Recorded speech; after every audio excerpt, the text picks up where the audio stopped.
Hello guys and welcome back to my channel, and today we're here for a track guide of the Silverstone Grand Prix circuit, and I'll have an in-depth track guide and after that a hot lap at regular speed. So if you're here for that, I'll put a timestamp up on screen. But let's get ready for this in-depth track guide. So we want to carry as much speed onto our lap, which is why we're going to nicely prepare the exit out of the chicane, go up the gears flat out through those corners, and then into turn 1 there's a bump on the left here, so you want to go a bit to the right and then keep it, well, never go all the way to the left, and then turn in early. You have to turn in quite early to avoid the bump on the inside of turn 1. So if I'll just go through it quickly, you don't want to go all the way to the left, and you want to turn in early to avoid the bump on the inside to get a nicer and faster run through turn 2. So yeah, then turn 2 is absolutely flat. We're going to be in 7th gear, and then entering turn 3 you want to brake on the curb just before the 50-meter board. 3rd gear, you want to cut across this curb but don't touch the sausage curb. Carry a lot of speed through the corner, and on this year's game you don't even have to bring the car that much out to the right. You can keep it almost in the middle of the track before you turn into the left. So on previous games, when you came through turn 3, you had to go a lot more to the right to then get a better run through the left hand, well, through turn 4. But on this game you can keep it a lot tighter, carry more speed through this corner, and then already turn in here. Then again, use the inside curb but not the sausage, and get on power really early out of turn 4. Enable DRS as we head onto the Wellington straight, and that is sector 1 done. We're going to prepare for Brooklands. We're going to be in 8th gear, brake on the curb at the 50-meter board. 4th gear, I like to get a late apex, cut this black and white curb and go full throttle in between Brooklands and Loveview. Then 3rd gear, leave about half a car's width on the inside, kind of a double apex corner.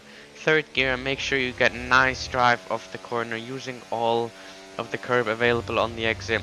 We're then going to go up the gears, heading down into cups. I'll be in 7th gear. You want to turn in on the curb, take a bit of this inside curb, turn in early. You're going to gain about half a tenth to almost up to a tenth, and that is absolutely flat out in 7th gear as well. We're going to be in 8th gear for Maggots and Beckets.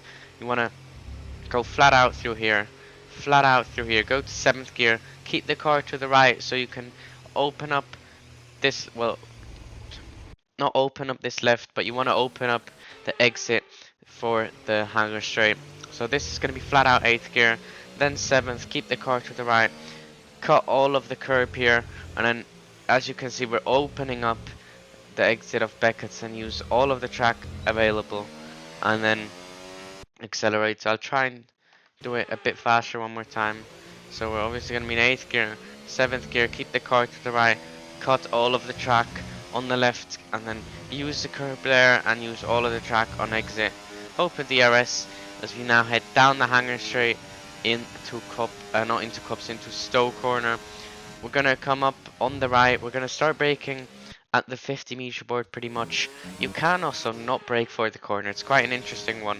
So we're gonna be in 8th gear, and then at the 50-meter board you can either brake and turn in, or literally just turn and lift. You want to take a bit of this inside curb for rotation and use all of the track on exit. I'll just quickly demonstrate how it is at regular speed as well, so you get a bit of an idea. So towards the 50-meter board, turn in, use the inside curb and use all of the track on exit. Then we're going to be in 7th gear for a very tricky final chicane. I brake at the 100-meter board. 4th gear, on the curb, you want to turn in, use all of the curb that's available without touching the sausage curb. If you touch that sausage curb, then your lap is pretty much ruined. So once again, 7th gear, brake at the 100-meter board. 4th gear on the right curb, then cut this curb on the left, go on throttle, stay in 4th gear, cut as much curb as you dare on the right, use all of the track on exit, still in 4th gear, and then flat out around the last corner to complete your lap of Silverstone. So I'll leave you with my fast lap now. So I hope you enjoyed this in-depth track guide. If you did, please subscribe and like this video. And until next time, take care and goodbye.